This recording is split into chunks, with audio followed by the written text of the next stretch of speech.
낭낭님들 안녕하세요. 와, 예, 저는 개강주입니다. 개강 첫날이고요. 예, 여러 가지 면에서 예, 남다른 하루가 시작이 될 것 같습니다.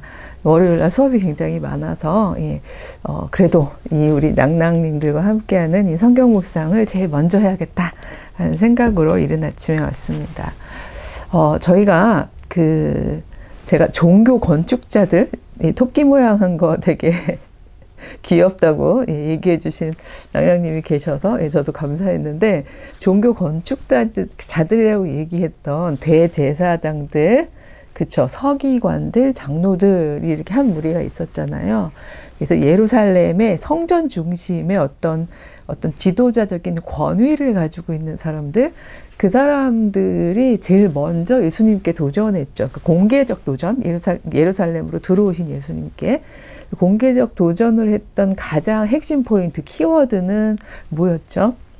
권위의 문제였죠. 도대체 너에게 그러니까 누가 너에게 이런 authority, 권위를 줬느냐? 사실 그 질문을 하는 가장 큰 이유는 본인들이 그 권위를 가진 사람들이라고 생각했기 때문이죠. 그러니까 누구나 자기에게 가장 중요한 것을 흔드는 사람들에 대해서 그 부분만 포착하고 그 부분에 대해서만 소위 말하자면 관심을 가지게 되지, 사실은 어떤 한 사람이 등장했고, 굉장히 카리스마 넘치는 사람이 등장했고, 그가 이 유대의 모든 민중들, 백성들의 마음을 다 흔들고, 그들의 표현을 따지면 훔치고, 그쵸? 그리고 어마어마한 지도력으로 막 부상하고 있을 때에 중요한 것은 저 사람이 무슨 이야기를 하고 있는 거지? 저 사람 이야기의 핵심이 뭐지? 그러니까 이런 걸 살펴야 되는데, 이 종교 건축자들이 살핀 것은 예수님이 가지고 있는 권위의 부분이었던 거죠. 저 사람이 왜 우리가 마땅히 가져야 하는 권위를 저 사람이 가져가지? 이 부분에만 이제 관심을 가진 거죠. 근데 그러다 보니까 이들이 물을 수 있었던 질문은, 너의 그 권위, 너 누구로부터 받았느냐? 그게 하나님으로부터 온 거냐? 근데 이런 방식의 정말 얇고 치졸하고 굉장히 자기중심적인 질문들을 한 거죠. 거기에 대해서 예수님께서 훌륭하게 답변하시면서도 한편으로는 자기방어적 답변이 아니라 그들에게 생각할 여지를 주는 답변이었다고 저는 그렇게 해석을 했는데, 오늘부터 읽어볼 뒤의 내용들을 보면요, 아주 차근차근 정말 이제 세부적으로 예수님이 하시는 말씀이나 활동이 걸리는 사람들이 등장을 하는데요. 등장을 할 때마다 흥미로운 건 바로 자기들에게 걸리는 그 지점을 가지고 예수님을 공격하고, 또 예수님에 대해서 이제 소위 말해서 이제 넘어지게 하려는 그런 모습들이 보입니다. 이제 한 주씩 조금 천천히 가려고 해요. 고난주간이기도 하고, 죄송해요. 고난주간 사순절 기간이기도 하고, 또 요거를 제가 기왕에 이렇게 딱딱 맞출 필요는 없지만 맞출 수 있는 것 같아서 그냥 우연히 이렇게 요 묵상이 되는 것 같아서, 될 수 있으면 좀 이렇게 찬찬히 가기도 하면서 우리가 이 순환 주간을 이 사순절 기간을 큰일 났네요. 오늘 저 개강 첫날인데 이렇게 말을 버벅거려서 오늘 어떻게 될지 모르겠습니다. 이 사순절 기간을 저희가 한번 이렇게 조금 예수님의 예루살렘 여정을 깊게 이제 묵상하는 방식으로 좀 가보려고 합니다. 그런 점에서 오늘은 마가복음 12장 13절부터요 17절까지를 좀 집중적으로 읽어보려고 합니다. 먼저 좀 읽어보면요, 그들이 예수의 말씀을 책 잡으려 하여 바리새인과 헤롯 땅 중에서 사람을 보내매, 여기서 그들이라는 거는 종교 건축자들이죠. 이제는 한마디로 말할 수 있게 되어서 너무 다행이네요. 근데 이 종교 건축자들이 이제 보내는데 한 번에 우르르 보내는 게 아니라요, 정말 아주 체계적으로 보내요. 보면은요, 여기서는 바리새인과 헤롯 땅 보내잖아요. 아마 다음 주 묵상하게 될 것 같습니다만 18절 이후에 보면요, 부활이 없다는 사두개인 보내고요. 그 다음에 28절 보면 서기관이 또 따로 공격해요. 그러니까 각자 자기가 가지고 있는 가장 중심적이고 핵심적인 관심사를 가지고 이제 예수님을 공격을 하는 강론으로 들어가는 거죠. 근데 바리새인하고 헤롯단 중에서 사람을 보냈다는 걸 일단 의도를 좀 읽어야 할 것 같습니다. 왜냐면 바리새인하고 헤롯당이 막 그렇게까지 엄청 서로가 친한 당파가 아니에요.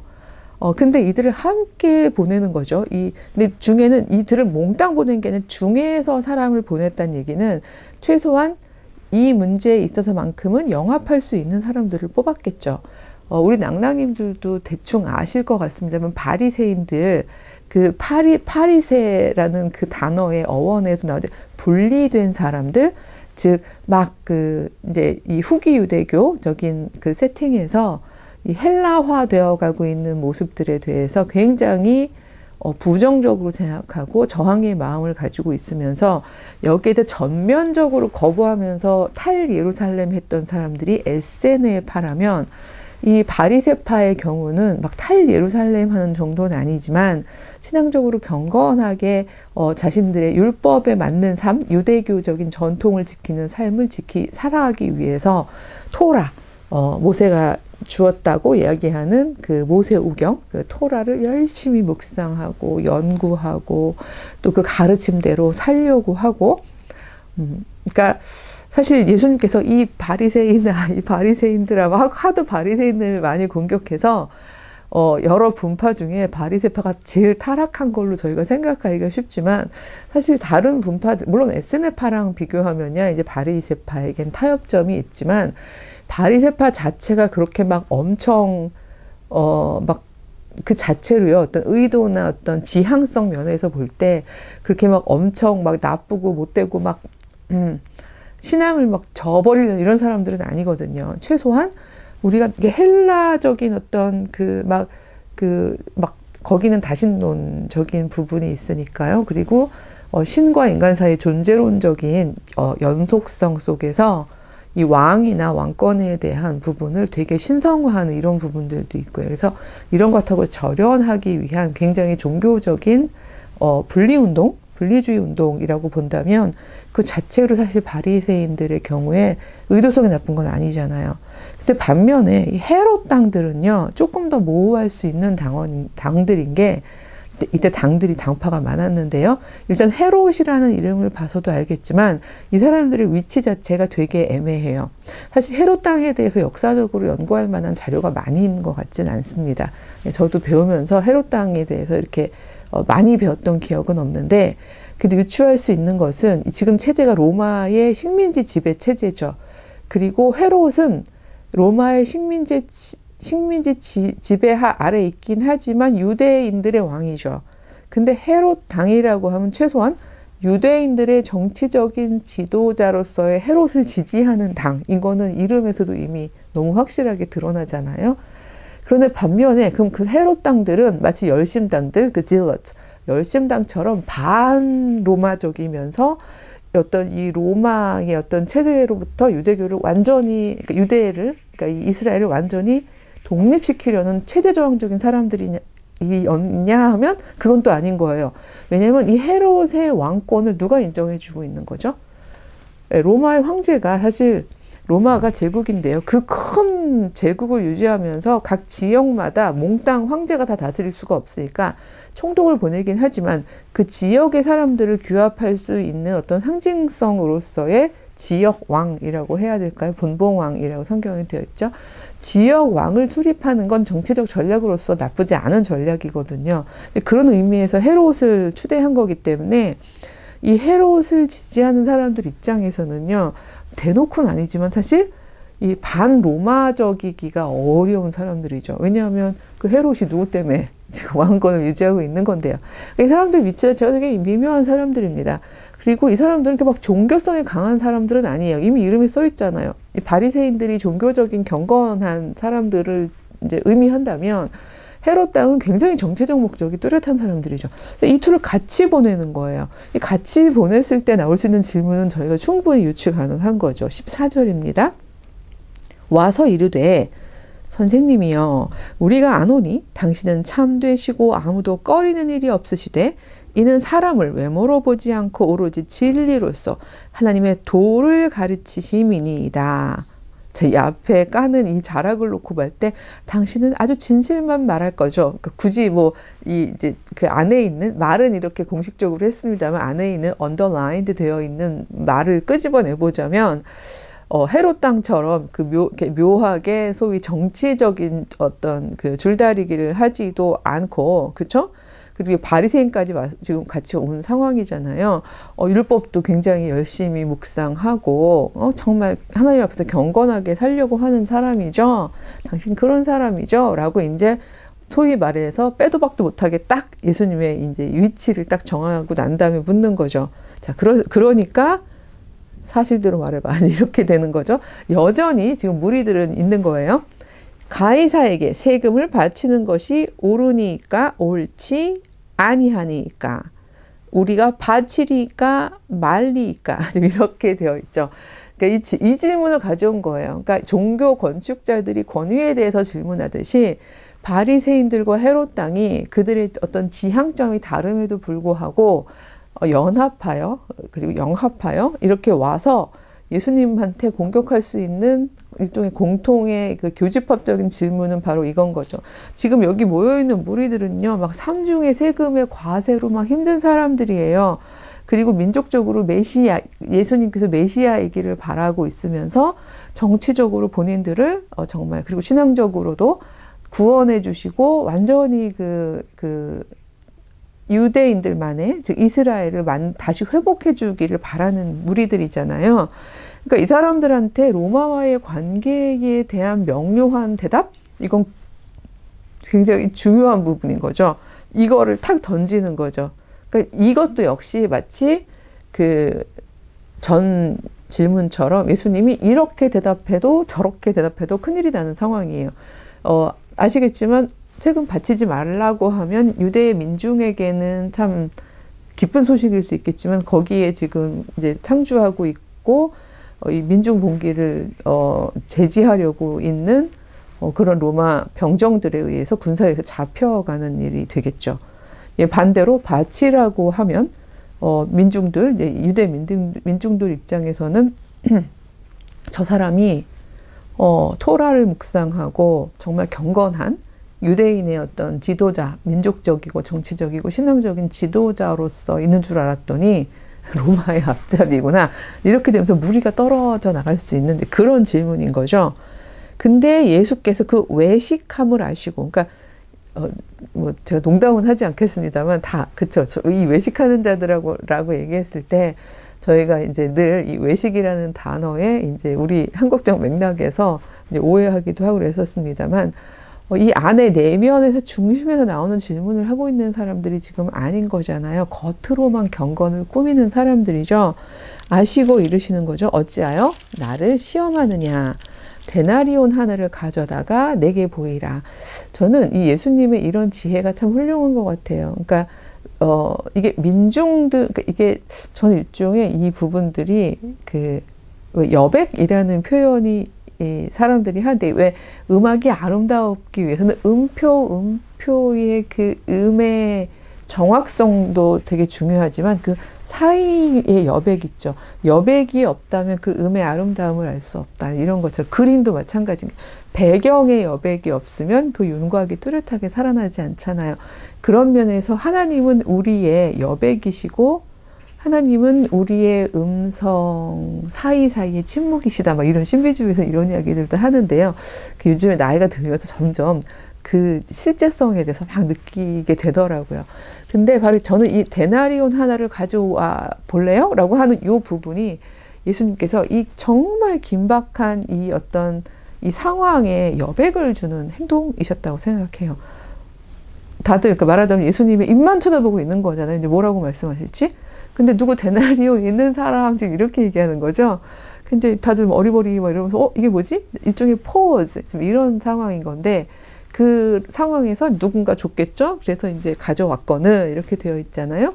예수께서 이르시되 이 형상과 이 글이 누구의 것이냐? 이르시되 가이사의 것입니다. 지금 이렇게 되어 있는 거죠. 지금 현재 통화되고 있는 이 돈, 우리도 보면 돈에 보면 이제 앞면에는 이제 그 상징적 인물이 있고 뭐 뒷면에는 그게 얼마인지 가치가 써 있고 뭐 이런 통화되고 있는 돈이 있잖아요. 지금 어떤 이 세상에는 누구의 질서로 지금 움직여지고 있느냐에 대한 질문을 굉장히 구체적인 어떤 그 실물을 가지고 물어보고 계시는 거죠. 민중들 입장에서는 되게 그게 어떤 민중 높이에, 그러니까 그 어떤 그 백성들 높이에 가르침인 부분도 있는 것 같습니다. 그래서 다들 볼 때 가이사요, 가이사의 것입니다 라고 이야기를 이제 당연히 할 수 있죠. 왜냐면 앞에 그림이 그렇게 있으니까. 17절에 해석적 논란이 되게 많은, 그러니까 많은 사람들이 다양하게 해석한 17절에 예수님의 답이 나오죠.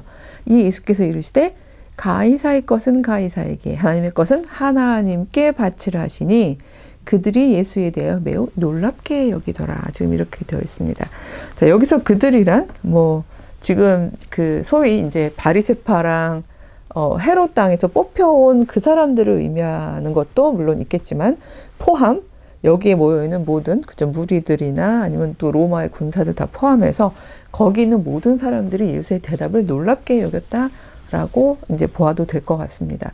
근데 이 놀랍게 여기는 포인트가 각각 달랐을 것 같아요. 모두가 똑같은 의미에서 놀라는 것 아니었을 것 같다는 얘기죠. 왜냐하면 일단은 이 함정을 놓으려고, 덫을 놓으려고 갔던 사람들의 입장에서는 예수가 이렇게 얘기를 해버리면 본인들이 A or B 이렇게 얘기를 할 줄 알았는데 이렇게 가이사의 것은 가이사에게 바치렴, 근데 하나님의 것은 하나님께 돌리라고 얘기했을 때 이미 사실 이제 제가 뭐 이 민중을 폄훼하는 건 아닙니다만 민중들은요 이렇게 간략하고 명료한 모토와 같은 구호와 같은 내용들을 훅 하고 받아들이는 게 더 쉽지, 길고 복잡하고 촘촘하게 기승전결이 심한 거의 논문형으로 된 내용들을 이렇게 찬찬히 들을 수 있는 일종의 인내심이 없거든요. 왜냐면 우리가 쫙 모여 있는 건데요. 그쵸?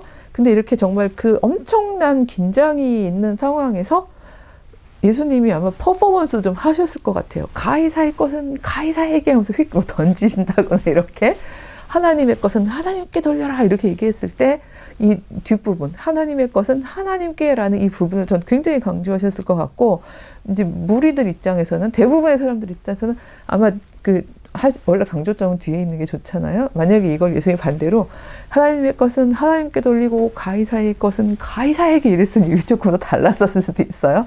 근데 가이사의 것은 가이사에게 돌리고 하면서 이제 만약에 휙 던지셨다면, 이건 저 이제 미드라시적 상상력이죠. 하나님의 것은 하나님에게 라고 얘기했을 때 사람들은 와 했을 거라는 거죠. 그쵸? 예, 왜냐면 하나님께서는 하나님께 돌려야 돼 막 이렇게요. 이게 사실 세금에 대한 이야기였는데 세금에 대한 이야기가 아니고 훨씬 더 확장된 이야기로 대답을 해주시는 거죠. 그러니까 이 부분에 대해서 바리새인들 중에서 뽑힌 사람들과 헤롯 땅에서 뽑힌 사람들은 놀랐을 수 있어요. 그러니까 민중의 놀라움하고는 다른 거죠. 민중은 와 하나님의 것은 하나님에게 돌려야 돼 막 이런, 그러니까 사실 그게 계속 뭐 세금을 바치려는 거야 많은 거야 이것까지를 지금 집요하게 생각할 수 있을 만큼의 논리적 민중이라고 표현하면 죄송하지만 이 많은 것 같진 않아요. 그냥 하나님의 것은 하나님에게 예 우와 막 이렇게 되는 거잖아요. 이 상황에서 오히려 덫을 놓으려고 왔던 사람들은 그냥 빠져가는 정도가 아니라, 그쵸? 이런 방식으로 이들의 어떤 신앙적인 핵심을 짚어버리네? 라고 이야기할 수 있는 부분이 있을 거고요.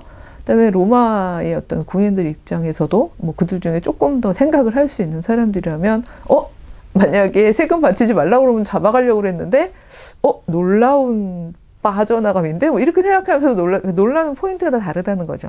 하지만 저기에서 만약 정말로 토라의 핵심을 알고 있고 그 민중 중에 있을 수도 있고 아니면 이 뽑혀온 사람들 중에 있을 수도 있고요. 그리고 무엇보다도 율법의 어떤 이 껍데기 말고요, 형식 말고 율법의 정신이 무엇인지를 확실히 알고 있는 사람이 뭐 있었다면 그들의 놀라움은 저는 확실히 너무너무 컸을 거라고 생각해요. 왜냐하면 여기서 이야기하는 건 세금 문제가 아니기 때문이에요. 이 문제를 세금 문제, 지금도 해석하면서 이 문제를 세금 문제로 좁혀서, 그러니까 아무리 나라가 거지 같고 뭐 이 그 국가가 반하나님적이고 뭐 그렇더라도 일단 이 나라에 해야 되는 의무는 다 해. 이런 식으로 좁혀들어서 이 문제를 적용하고 해석하는 이 기독교 역사의 인물들도 꽤 많았어요. 뭐 지금도 그럴 수 있는 사람들도 있고요. 하지만 적어도 제가 읽기에는 예수님께서 말씀하신 이 내용은 그러니까 세금 내. 이런 방식으로 굉장히 단편적이고 좁아 들어간 방식의 대답을 제공하신 건 아닌 것 같아요. 우리는 하나님의 것을 위하여 와 있는, 우리 자체가 이미 하나님의 것이고요. 우리는 하나님의 것을 위하여 이 땅을 살아가고 있는 존재들이라는 부분에 대해서 저는 오히려 이 모호함 속에서 사실은 들을 귀 있는 자들은 들으라 라고 이야기하시면서 저는 예루살렘 성전에서 선포하셨다고 생각하거든요. 왜냐하면 이 내용은 계속해서 예루살렘 성전 안에서 지금 벌어지고 있는 거잖아요. 이미 하나님의 기도하는 집이죠. 이 기도하는 집에서 하나님에 대한 신앙을 가지고 모여있는 우리는 하나님의 것이고 하나님의 것은 하나님께 돌려야 하는데 이 하나님께 돌려야 하는 과정 중에서 우리의 싸움이나 저항이나 혹은 우리의 거절이 어떠한 것이어야 되는지를 사실은 우리는 생각하고 묵상하고 기도하고 실천해야 한다는 내용을 저는 이 말로 이렇게 뭐라 그러죠? 이렇게 이제 함축하면서 들을 게 있는 사람들은 들어라라고 선포하신 게 아닌가? 이런 생각이 들어요. 요걸 만약에 캐치한 사람들이 있다면 그들은 더 놀랐겠죠. 와, 저걸 저렇게 한다고? 그래서 저는 왜 요즘에는 사실 워낙 그 시험 성과를 명료하게 내야 되는 세상이다 보니까 강의하는 사람들이나 말하는 사람이 뭐 해석의 여지 없이 아주 명료하게 이 문장은 이런 뜻이야 라고 이야기하는 거를 사람들이 선호하고 이제 그런 교수법을 사실은 좋은 교수법이라고 얘기하잖아요. 하지만 저는 예수님의 이런 교수법이라고 해야 될까? 예수님의 이런 그 말씀하시는 것이 너무 부럽고 감탄스럽고 가끔은 해보고 싶기도 해요. 저는 거리의 신학자는 아닙니다만 아마 이건 강단에서 하면 학생들한테는 강의 평가가 완전히 엉망일 거예요. 도대체 뭔 뜻이에요? 이럴 수 있으니까. 하지만 이렇게 저희들의 말 속에 너무나 지향성이 분명하고 내가 나타내는 바가 분명하지만 그 사람들의 영성의 깊이나 들을 귀에 따라서 얼마든지 더 깊게 깨달음을 깨달을 수 있는 이런 말하기를 해보고 싶다라는 생각이 들고요. 우리 낭낭님들도 그런 욕심 정도는 내도 괜찮을 것 같습니다. 그래서 우리의 언어들이 분명한 지향성을 가지되 하나님의 것이라는요. 이 부분에 있어서 각자가 이게 하나의 어떤 이데올로기가 되고 닫힌 방향성이 돼서 군중들을 와르르 몰아가 버리는 그런 방향이 아니라 각자가 자신의 깨달음 안에서 자신의 삶을 선택할 수 있는 지표가 되는 이런 말을 하는 그런 우리가 되었으면 좋겠다. 그런 묵상 나누면서요. 3월 새롭게 시작해 보겠습니다. 다음 주에 뵐게요. 안녕.